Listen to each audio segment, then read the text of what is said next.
আমাদের পার্শ্ববর্তী দেশে পতিত সরকার যে শেখ হাসিনা ওনার সাথে একটা বিশেষ শিল্পগোষ্ঠী পত্রিকায় দেখেছেন আপনারা এসএনএম গ্রুপ, তারা সেখানে একটা মিটিং করছে, সমস্ত পত্রিকা আসছে। সেটা মিটিংয়ের উদ্দেশ্য ছিল বাংলাদেশের নির্বাচন বানচাল করা, নির্বাচনের বিভিন্ন সহিংস ঘটনা ঘটানো। এটা তো একটা উদ্বেগের জায়গা, সেই ব্যাপারে আমরা আলোচনা করেছি। আমি স্যারের সাথে 3 বছর একসাথে চাকরি করছি, স্যারের আন্ডারে আমি চাকরি করছি এবং তার সাথে আমার অনেক আগে থেকে একটা পরিচয়। আজকে একটা সৌজন্য সাক্ষাৎকার ছিল, আমরা এই সৌজন্য সাক্ষাৎকারে আমরা বিভিন্ন ধরনের কথাবার্তা আমাকে পারিবারিক লেভেল, অন্যান্য লেভেল এগুলি আমরা আলোচনা করছি। রাষ্ট্রীয় কোনো ব্যাপারে কথা হবে, রাষ্ট্রীয় লেভেলে রাষ্ট্রীয় আলোচনার মাধ্যমে হয়তো 2-1টা রাষ্ট্রীয় লেভেলে চলে আসছে, বাট ওইটা খুব একটা বড় আলোচনা। কি বিষয় নিয়ে কথা হলো? আচ্ছা আমি বলতেছি,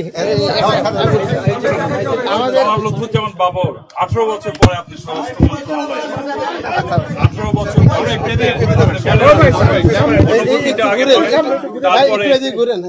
তারপরে আপনি কেন এসেছিলেন এই যে বলেন?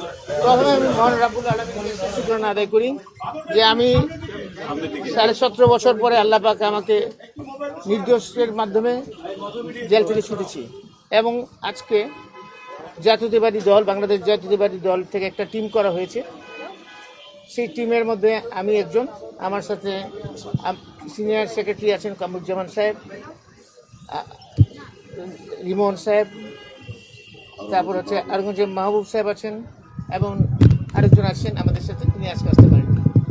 যাই হোক, আমাদের আসার উদ্দেশ্য আমাদের কিছু কিছু জিনিস আমাদের ম্যাটার অফ কনসার্ন হয়ে দাঁড়িয়েছে, উদ্বিগ্নের জায়গা, যেগুলো আমরা ওনাদের সাথে অত্যন্ত আন্তরিকতার সাথে সৌন্দর্যপূর্ণ পরিবেশে আলোচনা করছি।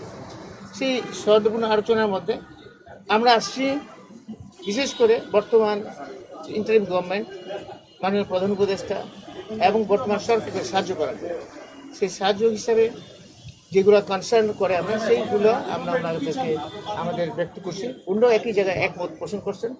মোটামুটি খুব আলোচনা অত্যন্ত ফলপ্রসূ এবং সহজপূর্ণ হয়েছে। আপনি বললেন যে উদ্বিগ্নটা কি, বিষয়টা কি, ইস্যুটা কি? স্যার ক্যামেরায় বলেন। উদ্বিগ্ন যেমন আমাদের পার্শ্ববর্তী দেশে পতিত সরকার যে শেখ হাসিনা ওনার সাথে একটা বিশেষ শিল্পগোষ্ঠী পত্রিকায় দেখেছেন আপনারা এসএনএম গ্রুপ, তারা সেখানে একটা মিটিং করছে, সমস্ত পত্রিকা আসছে। সেটা মিটিংয়ের উদ্দেশ্য ছিল বাংলাদেশের নির্বাচন বানচাল করা, নির্বাচনের বিভিন্ন সহিংস ঘটনা ঘটানো।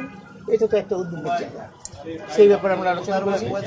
আরও অনেক কিছু আলোচনা করেছি, যেমন বিভিন্ন অবৈধ অস্ত্র এবং লুট হওয়া অস্ত্র, সেটা যে উদ্ধার হয়নি এখনো, সেটা আমাদের উদ্বিগ্ন জায়গা। স্যার স্বরাষ্ট্র উপদেষ্টা আপনাকে করেছেন কিনা? স্বরাষ্ট্র উপদেষ্টা অবশ্যই অবশ্যই করেছে, বরং অত্যন্ত সৌহার্দ্যপূর্ণ, অত্যন্ত সুফল, মানে অত্যন্ত ফলপ্রসূ আলোচনা হয়েছে।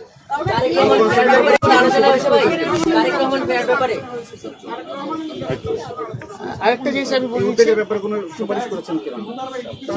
না আলোচনা হয়েছে একটা ব্যাপার আমরা কনসার্ন করছি, যেটা খুব রিসেন্টলি এএসআই নিয়োগটা হচ্ছে। সাধারণত নিয়োগ হয় কনস্টেবল, এসআই এবং এসপি লেভেলে, কিন্তু দেখলাম এএসআই লেভেলে নিয়োগ হচ্ছে। কনস্টেবল থেকে যারা হয় তাদের একটা ক্যারিয়ার থাকে, যেমন সে এসআই হবে, এসআই হবে, ইন্সপেক্টর পর্যন্ত হইতে পারে।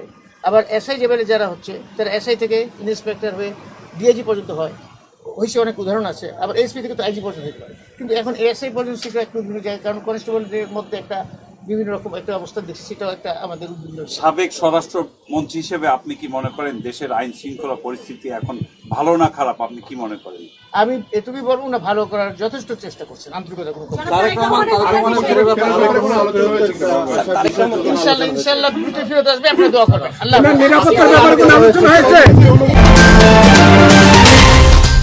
KAB টেলিভিশন, আপনার আমার সবার কথা বলে।